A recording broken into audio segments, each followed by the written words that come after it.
Hello everyone, welcome back to another video by yours truly, Jose Enrico F. Maniwang, and today I'm going to demonstrate to you the differences between the three color properties, hue, saturation, and lightness, or the other term coined by most artists, value, but I'd prefer the former. As simply stating out the definition would confuse you more, I will be utilizing my currently used drawing application Krita in using the advanced color selector, which gives me more leverage and feasibility in explaining these three terms. For this demonstration, I will be using my personal favorite color, green. So first up is hue. According to Ninjogu, hue is defined as the method of how people perceive color. By color, I'm actually referring to the pure color without the interference and change in saturation and brightness. A good means to understand this property would be the color wheel. The different hues always followed the sequence of the visible color spectrum, the usual red, orange, yellow, green, blue, indigo, and violet, and then back to red. So I'm going to demonstrate to you with this color green.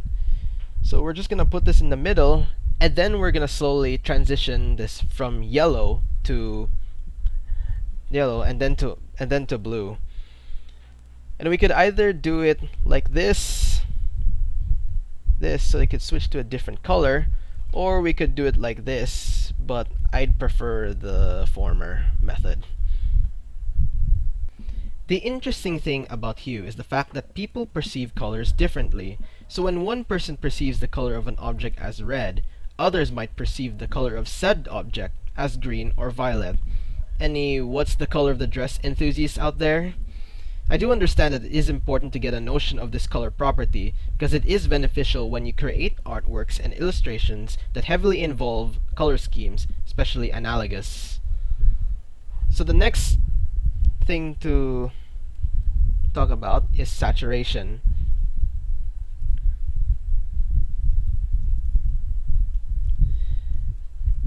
Now, Ninjogu also mentioned that saturation is defined by how intense or gray a color is. And to better explain, I'm gonna transition the color green to here so that you could get a better explanation. And we're just gonna put this color green over here because I just want to help explain. It's gonna help explain. So this area here consists of colors that are 100% saturated, and these colors are characterized as lively and vivid because of how intense they are. And the more we bring this selection closer to pure gray, you get to slowly see it becomes less saturated. And there's a term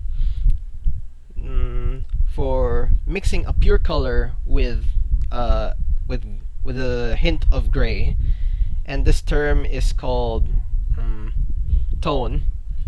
So this area here is called the grayscale.